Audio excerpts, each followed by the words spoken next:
Bonsoir à toutes et à tous. Bienvenue à notre réunion de prière et de lecture du 20 avril 2023. Le comble de l'ignorance pour un certain nombre de gens, c'est de considérer que tout ce qui leur arrive provient de Dieu. Lorsque tout va bien pour eux, Dieu est gentil.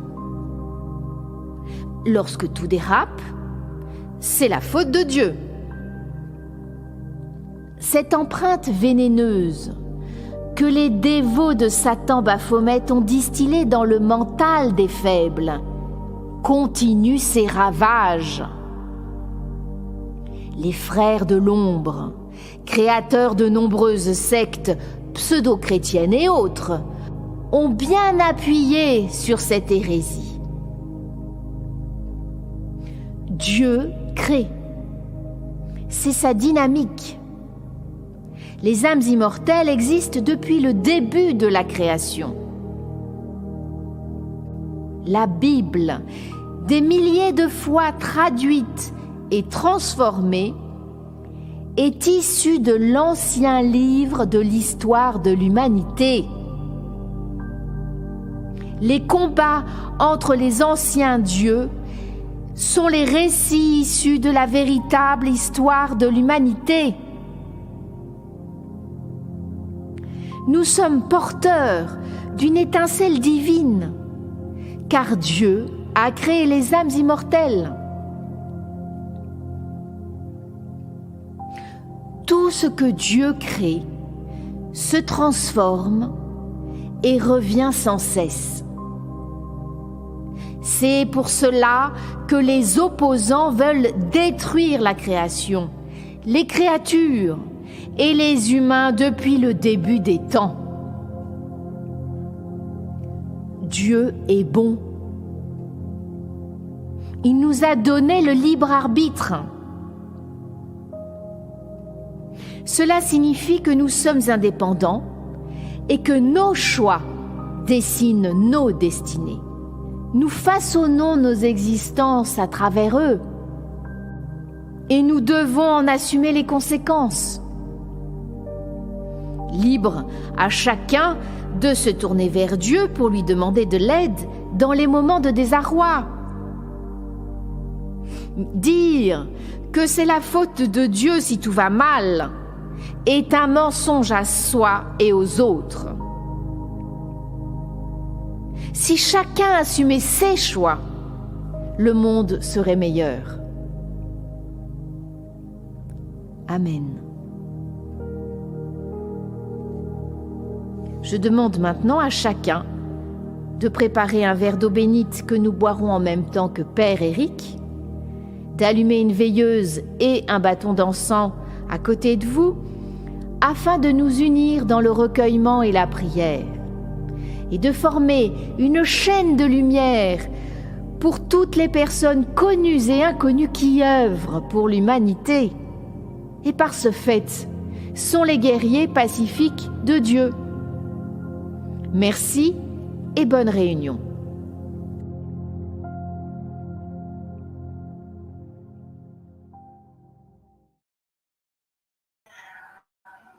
Chers amis, ensemble nous allons préparer nos protections de la soirée.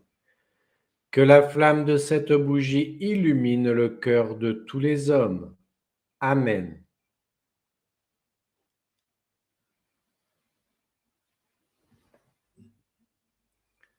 Partageons ce verre d'eau bénite en union spirituelle avec Dieu. Que cette eau bénite et consacrée purifie mon corps et mon âme, et garde mon âme immortelle dans la lumière de Jésus-Christ, notre Sauveur. Amen.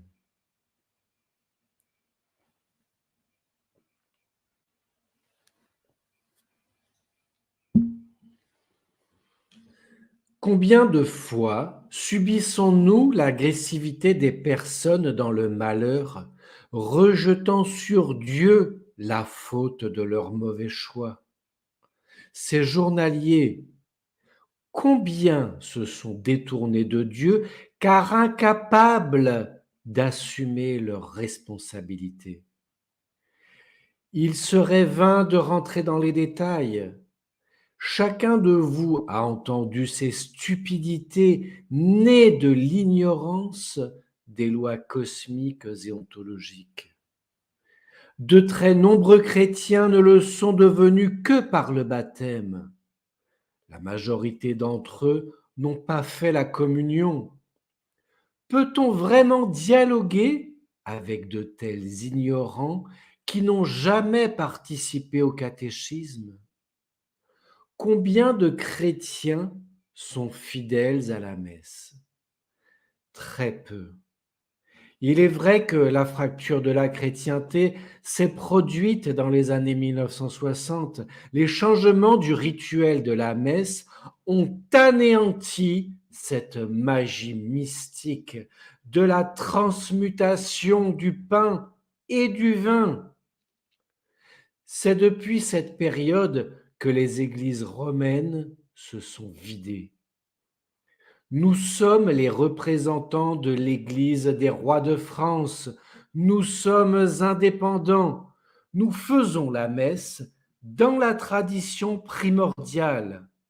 La magie divine nous porte. Vous en êtes les bénéficiaires et grâce aux réunions du jeudi, nous pouvons exorciser à travers les ondes. La technologie nous offre des possibilités bénéfiques pour tous. Dieu merci.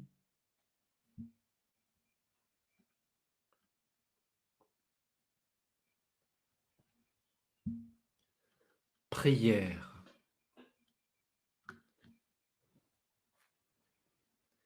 Seigneur, toi qui par ton sacrifice, toi qui par ta pureté, toi qui par ton innocence, toi qui par ta mort as racheté les péchés du monde. Seigneur, toi que les mercantiles ont rejeté, toi qui as été trahi, toi qui nous observes, toi qui nous jugeras. Ô Seigneur, pardonne-nous. Amen.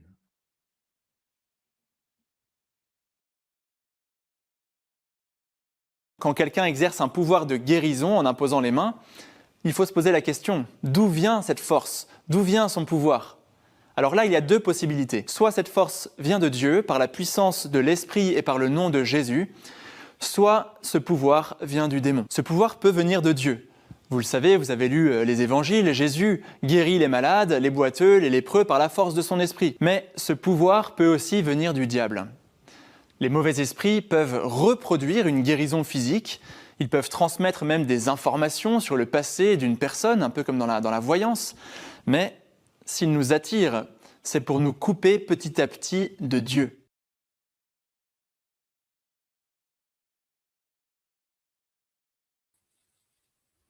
Mes amis, nous avançons dans les pas de Jésus le Christ, Jésus ressuscité, Jésus bien-aimé. Cette période extraordinaire qui a marqué l'humanité entière depuis plus de 2000 ans nous oblige à regarder au-delà du voile du mensonge. Ces élites satanistes, dévots du Baphomet, des genres inversés, de la malignitude, commencent à regarder où poser leurs pieds. Le serpent venimeux du pays maudit, de l'Est, est obligé de se cacher. Sa junte nazie ne fait plus la loi. Ses soldats sont à ses trousses. Ils veulent le lyncher. C'est ainsi que finissent les bourreaux. La roue de la fortune a fini sa rotation pour lui.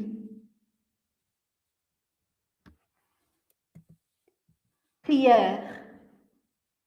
Seigneur, Roi du monde, que ton épée de feu purifie les plaines du désespoir. Donne, Seigneur, à tous les repentis la bravoure des soldats du Valhalla. Honore les veuves par ta miséricorde. Pardonne aux enfants les gestes de l'infamie. Mais, ô Seigneur, laisse s'accomplir la destinée des infâmes. Que ta lumière de vérité éloigne les nuages d'inconnaissance. Purifie le corps et l'âme des cobayes injectés. Protège leur âme immortelle et chasse les démons par ta présence parmi nous. Amen.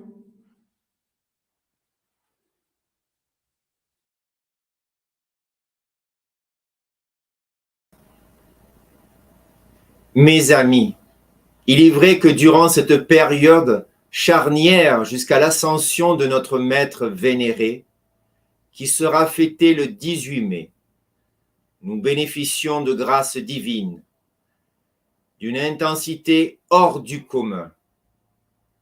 J'observe également à travers les nombreux exorcismes que je pratique que les non-humains sont plus agressifs envers leurs victimes. C'est un constat. Dois-je redoubler d'efforts? Non. Je me laisse guider par la puissance incroyable liée à la présence de notre Sauveur. Il est là, parmi nous. Il nous montre des signes chaque jour. Il suffit de vibrer dans la foi véritable et dans sa lumière de vérité.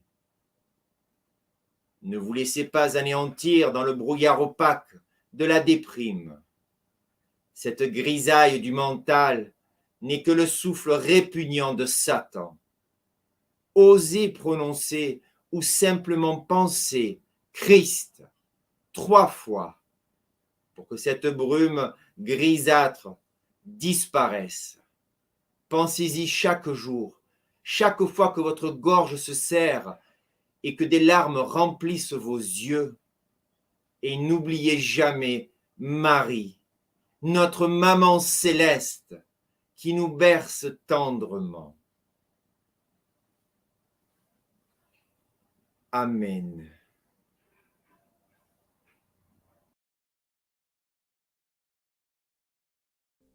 Psaume 91.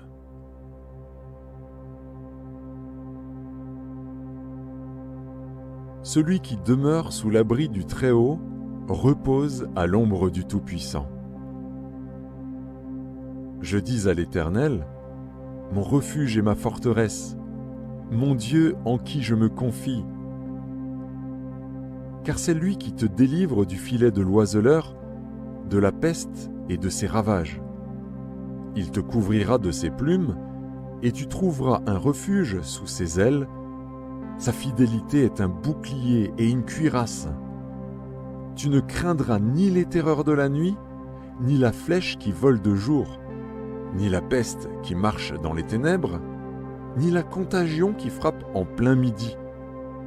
Que 1000 tombent à ton côté et 10 000 à ta droite, tu ne seras pas atteint.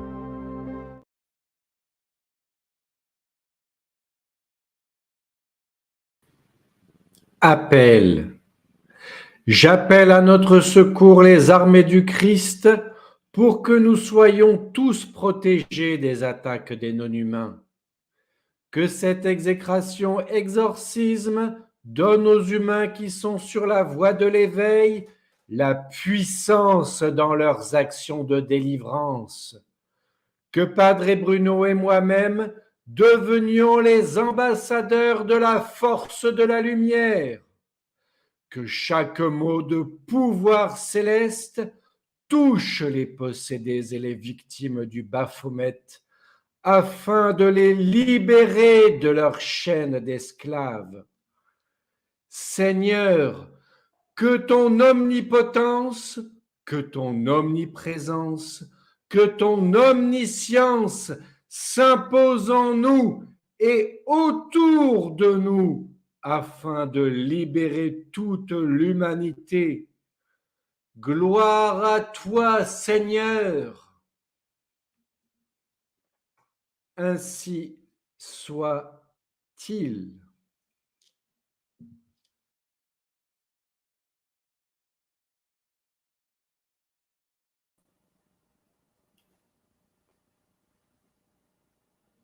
Moi, Padre Bruno, au nom de Jésus le Christ, je demande la grâce du pouvoir sans limite de l'Esprit Saint afin d'aider l'humanité à se libérer du joug de l'esclavage luciférien. Au nom de Jésus le Christ, je casse les règles des frères de l'ombre. Je casse les armes des faux dieux. Je casse les masques des non-humains. Fuyez tous, engeance maléfique. Fuyez tous, les félons qui avaient vendu votre âme à Bélial. Fuyez tous, les frères et les faux frères de la secte du Baphomet.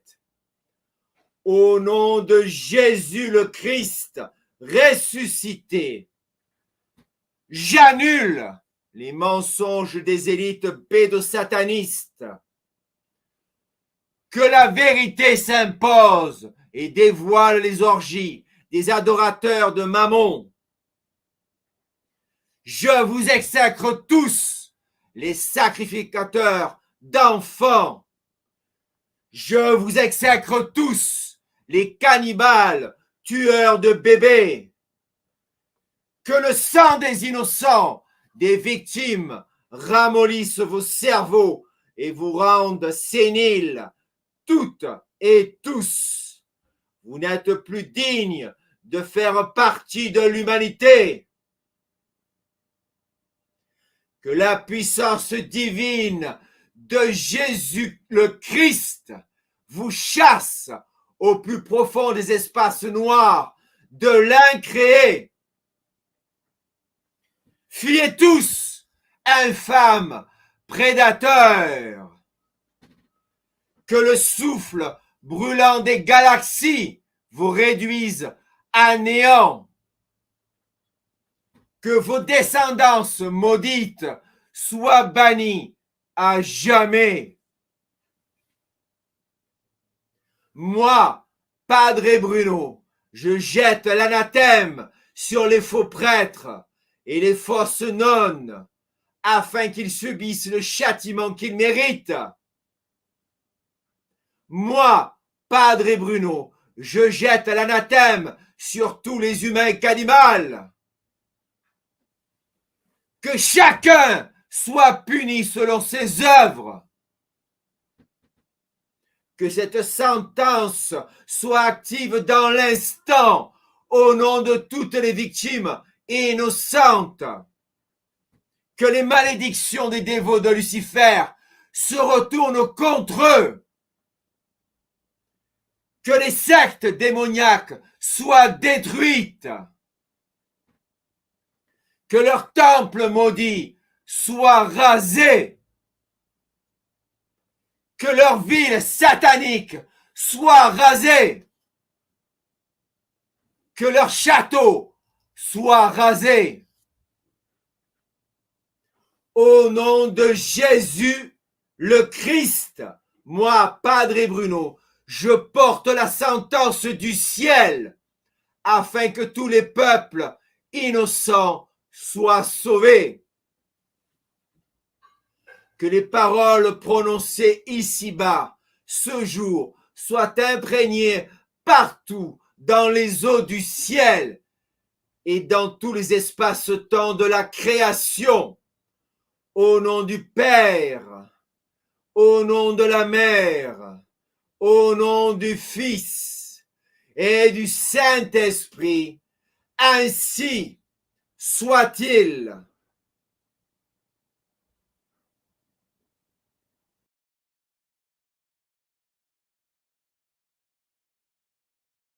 What happened to your leg? Okay, it's going to be fine right now. Broken bones, be connected right now. Bones, be connected. Bones, move, move, move. Bones, move right now.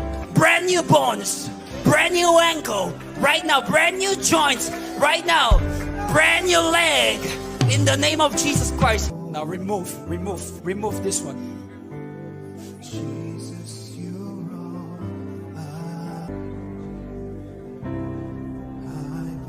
now. Walk. Walk. Walk. Yeah! Woo! Jesus! Jesus! Jesus!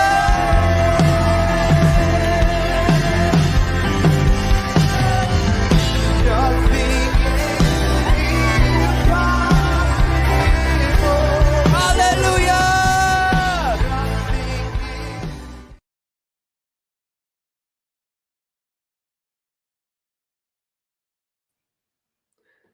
Seigneur, toi qui par ton amour as donné ta vie pour nous, toi qui peux tout par la puissance de ton Père, qui est aussi notre Père, garde sur nous ton regard bienveillant.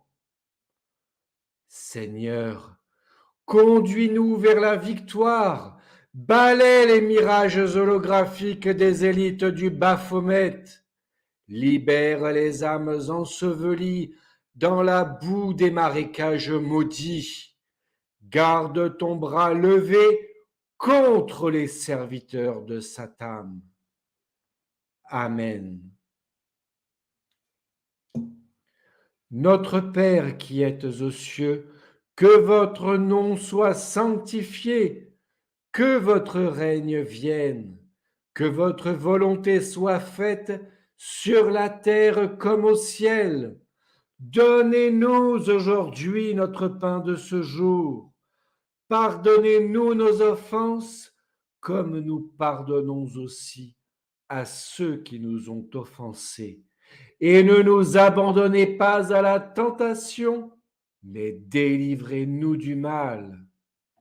Amen.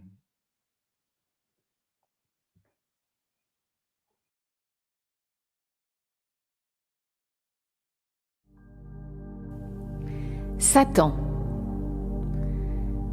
Satan est considéré comme étant un démon ou une divinité mineure ou un ange déchu dans de nombreuses religions, en particulier dans les religions monothéistes et hébraïques khazariennes. Il serait la personnification du mauvais principe ultime opposé à Dieu. En hébreu, dans lequel chaque lettre constitue également un numéro, la valeur numérique de son nom est 666. Le terme Satan dérive du sumérien Satam. Et à l'époque des Anunnaki, les non-humains, le mot Satam, Satan, Satamu, en babylonien, signifie contrôleur et chef d'une administration, pour finir par devenir le nom d'un dieu, puis la tête d'un temple. Satan en hébreu a été traduit par Shaitan, d'où dérive le diable chrétien, le prince des ténèbres, le prince de ce monde selon le Christ. Et Satan est également appelé Belzébuth, Bélial, Méphistophélès et Lucifer.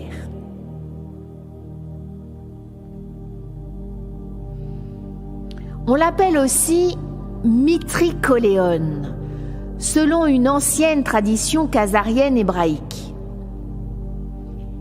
Mitrikoléon signifie qu'il se fait petit avec les grands de ce monde et grand avec le petit peuple.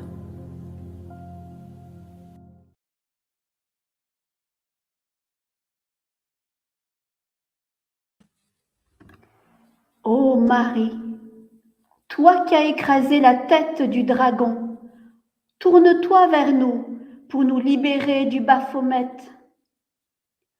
Ô Marie, toi qui as sauvé l'humanité tant de fois, répands tes grâces éternelles sur le monde.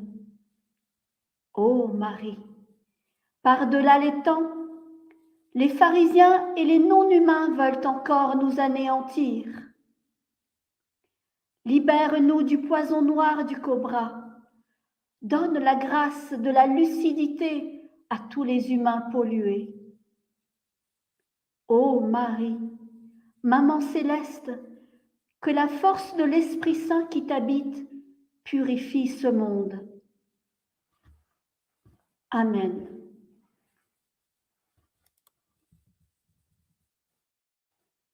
Je vous salue Marie, pleine de grâce. Le Seigneur est avec vous. Vous êtes bénie entre toutes les femmes, et Jésus, le fruit de vos entrailles, est béni. Sainte Marie, Mère de Dieu, priez pour nous pauvres pécheurs, maintenant et à l'heure de notre mort. Amen.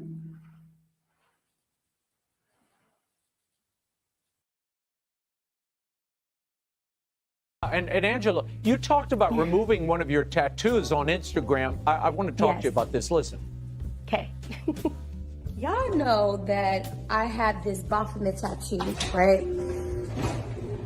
It got to come off. You know what I mean? I'm not about to have no mark of the beast, anything like that. I just don't want anything negative or demonic on my body anymore. So, Angela, when did you realize how dangerous this was spiritually? And this wasn't the only addition that you removed from your body, by the way. the more I started reading the Bible, you know, and it's so bizarre to me because at the time, I didn't see nothing wrong with it. And that's like the issue, you know? We don't see things that we're doing wrong because we're actually sitting in that moment. And I just started like praying to God, you know, and taking the proper steps, going to church, and just really focusing like on myself and my spirit.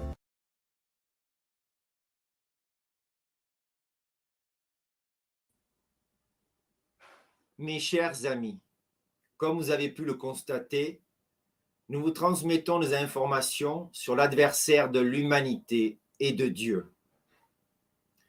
Que de noms lui a-t-on été attribués au fil des millénaires?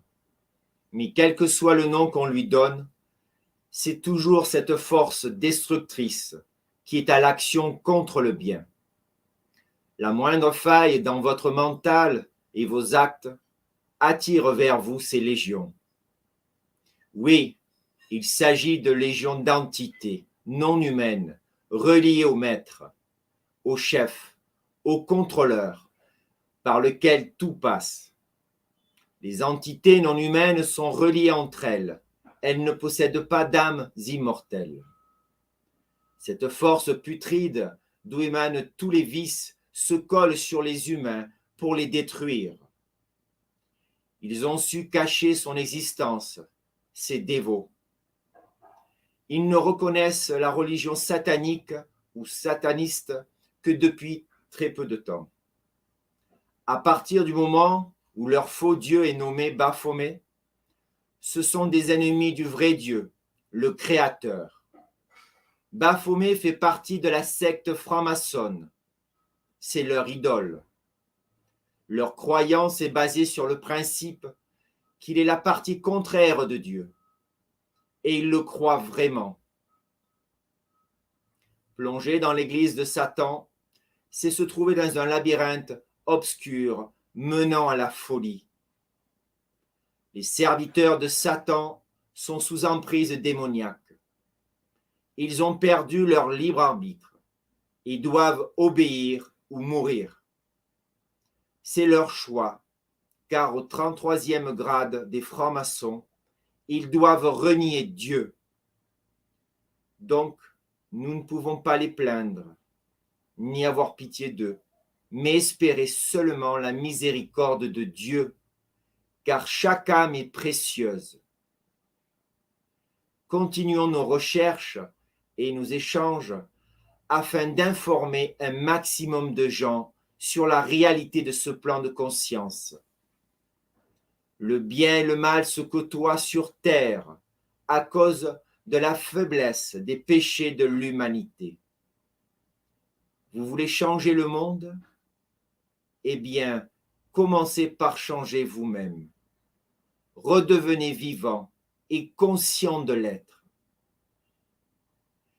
Bonne semaine dans l'espérance et la préparation des fêtes de l'Ascension, période de changement qui risque d'être brutale pour de nombreux humains. Willana nous a préparé une belle vidéo que nous regarderons jusqu'au bout, je l'espère. Je vous bénis toutes et tous au nom du Père, au nom de la Mère, au nom du Fils et au nom du Saint-Esprit. Ainsi soit-il.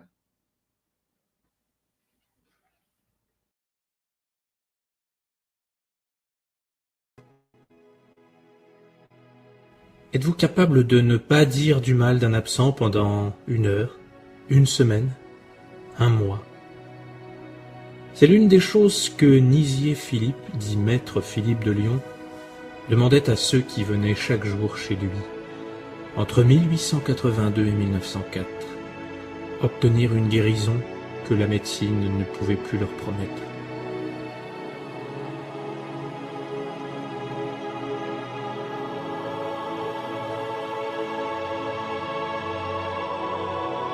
Ils ont ainsi été des milliers à repartir sauvés, et pour certains à déposer leur témoignage devant notaire ou au bureau de police pour protéger celui que la médecine désavouée ne cessait de harceler. Portrait d'un homme de foi hors du commun, dont la vie et les enseignements touchent en plein cœur. Qui se souvient des événements extraordinaires qui se sont déroulés de la fin du 19e à l'aube du 20e siècle à Lyon, aux 35 rues de la Tête d'Or? Personne, ou presque. Et pourtant, quel bruit à l'époque, quel tapage, quelle admiration et quel scandale autour d'un homme, d'un seul, dont la vie et les événements sont tout simplement incroyables.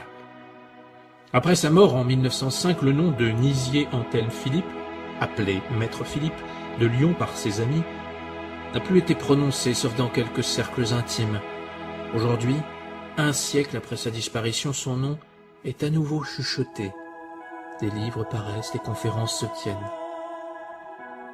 Tout commence le 29 avril 1849, à Loisieux, petit village de Saloum. Nizier Anthelme est le premier-né d'un couple de paysans pauvres, Marie et Joseph Philippe. Dès son enfance, il manifeste des dons particuliers qui étonnent son entourage.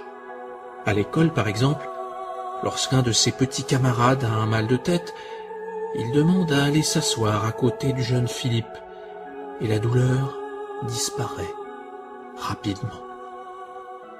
Un jour, alors qu'il garde des moutons pour pouvoir aller jouer tranquillement, il prend un bâton et trace autour du troupeau un cercle invisible, duquel les animaux ne peuvent s'échapper. À l'âge de 14 ans, il vient vivre à Lyon, chez son oncle Boucher, dans le quartier de la Croix-Rousse. Tout en travaillant au magasin, il passe un diplôme de grammaire chez les pères maristes, ordre religieux catholique. Très tôt, il commence à recevoir des malades, essentiellement des gens du peuple très pauvres, dans ces années difficiles de la fin du XIXe siècle. Il s'agit souvent de cas désespérés pour lesquels la médecine officielle ne peut plus rien. En 1870, alors âgé de 21 ans, M. Philippe se rend au chevet d'un enfant de 7 ans, Jean Chappat, dont 2 médecins viennent de constater la mort. Jean-Baptiste Ravier, l'ébéniste qui a confectionné le petit cercueil, est témoin de la scène.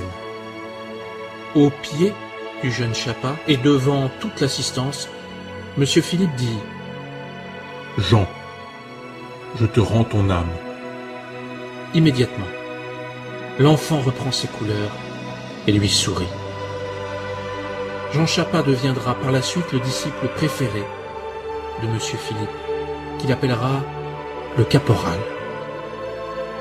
Jean Chappat héritera des dons de son maître et continuera son œuvre jusqu'en 1926 environ, avec autant d'éclat. M. Philippe veut officialiser son activité. En 1874, il s'inscrit au cours de médecine de l'Hôtel-Dieu à Lyon, où avait exercé Rabelais quelques siècles plus tôt. Au sein de l'hôpital, voyant des malades souffrir, il ne peut s'empêcher de guérir les plus désespérés en leur faisant promettre de ne rien dire. Mais rapidement, ses professeurs s'aperçoivent que ces guérisons inexpliquées ont toujours un dénominateur commun, la présence de l'étudiant Philippe. Il est renvoyé pour médecine occulte. Il doit donc renoncer à avoir un statut officiel et légal.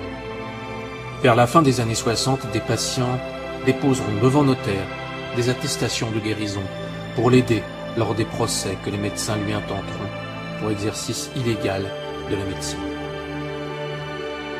Peu de temps après, en 1877, M. Philippe épouse Jeanne-Julie Landard, issue d'une très riche famille de la région. À l'abri du besoin matériel, il peut désormais consacrer le reste de sa vie à soigner et à soulager bénévolement les malades. Au début des années 1880, M. Philippe loue un hôtel particulier au 35 rue de la Tête d'Or à Lyon. C'est dans ce lieu, qui deviendra mythique, qu'il exerce son art jusqu'à sa mort en 1905. Soit 22 ans de séances quotidiennes. 150 personnes, voire plus par jour, viennent assister aux séances.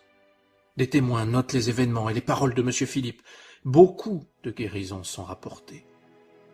Ces attestations nous apprennent qu'il soigne, gratuitement, et qu'il ne touche pas ses malades. Il peut également soigner à distance. Les guérisons sont instantanées. Des médecins honnêtes constatent des guérisons. Le docteur Gérard Ancos voit un membre atrophié reprendre son volume normal en quelques minutes.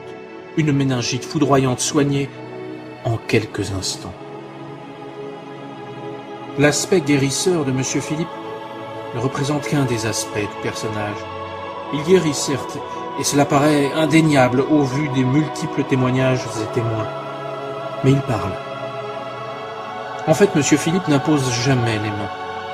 Il parle de Dieu et du Christ, et les gens guérissent. Il ne soigne que par la prière et défend les valeurs chrétiennes et l'Évangile. Il demande à ses patients un effort au quotidien, comme abandonner un procès, ne pas dire du mal de son prochain en son absence, essayer d'aimer son prochain comme soi-même. La prière, l'humilité constitue son leitmotiv. Je suis le plus petit de tous. Et si vous voulez que Dieu vous accorde ce que vous lui demandez, ne soyez pas orgueilleux, ne vous croyez pas quelque chose, ne soyez rien. Des témoins proches de M. Philippe rapprochent des événements qui dépassent l'entendement. Alfred Hael, un industriel de Strasbourg, témoigne qu'il était avec M. Philippe en calèche lors d'une journée de grand vent. M. Philippe craqua une allumette et alluma sa pipe comme s'il était dans une chambre fermée, alors qu'Alfred Hael se tenait le chapeau sur la tête tellement le vent était violent. Le docteur Gérard Ancos témoigne qu'un jour, qu'il était dans la cour du 35 de la rue Tête d'Or, le temps étant parfaitement clair, M. Philippe commanda à la foudre de tomber sur leurs pieds. Marie Lalande dira plus tard « Je n'ai pas encore oublié l'expression du docteur Ancos lorsqu'il me raconta ce fait. » En rencontrant une personne pour la première fois, M. Philippe peut lui rappeler des événements qu'elle a vécus en secret. Nous avons le cas d'un meurtrier que M. Philippe démasque en lui rappelant point par point les événements du crime exécuté quelques années plus tôt. Si je vous ai dit un jour qu'à telle date, j'ai vu ceci ou cela, ça ne veut pas dire que je vivais alors en un tel pays de la vie matérielle. Mais remarquez bien que d'ici, je puis regarder la Suisse ou Paris, je pourrais regarder Pékin et plus loin encore. À ce moment-là, je pouvais donc regarder cette scène sans y être pour cela. Alfred Hael raconte. Le soir, à la veillée, M. Philippe disait souvent des choses comme « Ton beau-frère lit en ce moment tel journal. L'empereur d'Allemagne vient de dire ceci et ceci. Et devant notre étonnement, il disait « Savez-vous pourquoi mon esprit peut s'étendre ainsi simultanément partout ? Simplement parce que je suis le chien du berger et que j'ai le droit de me promener dans toutes les terres du propriétaire. »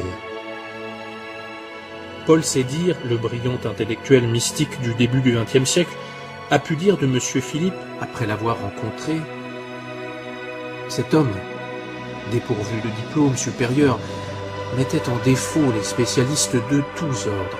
Je l'ai entendu, par exemple, rappeler à des gens de loi tel arrêt oublié, éclaircir un texte, à des paléographes fournir un dispositif, à des physiciens indiquer à des botanistes le lieu d'une plante rarissime.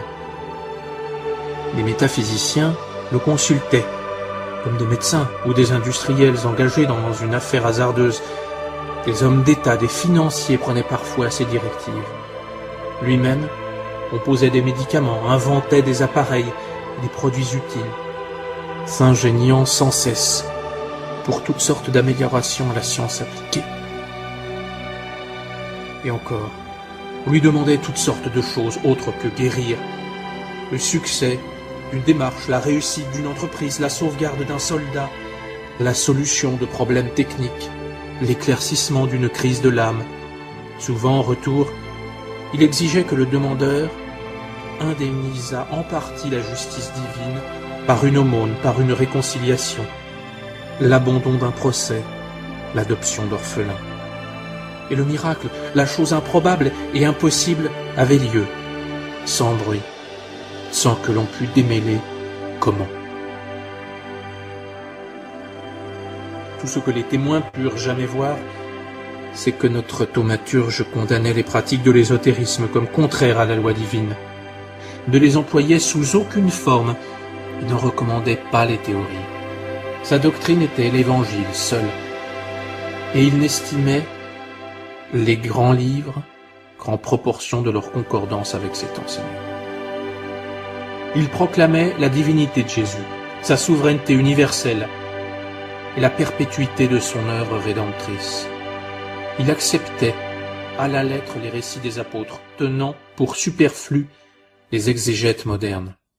« Si l'on s'efforce, disait-il, d'aimer son prochain comme soi-même, le ciel nous dévoile le sens vrai des textes. » Voici un bref aperçu d'un homme plus qu'exceptionnel, dont la vie et les actes sont à la hauteur de son enseignement. Terminons par ce témoignage étonnant d'Alfred Haël. Bou Amana, célèbre soufi, était le devin du village arabe à l'exposition universelle de 1900 à Paris.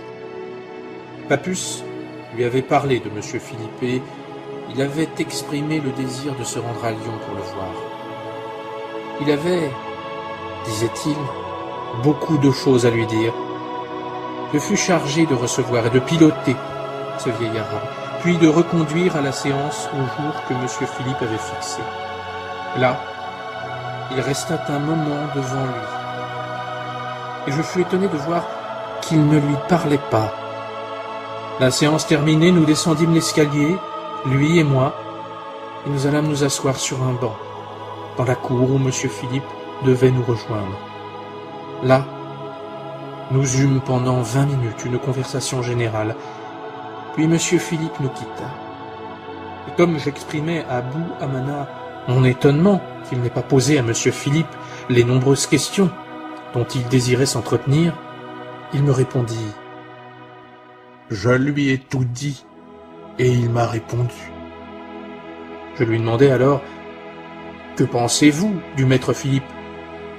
Il dit, levant l'index de la main droite, « Il est grand, il est très grand, il est le plus grand. »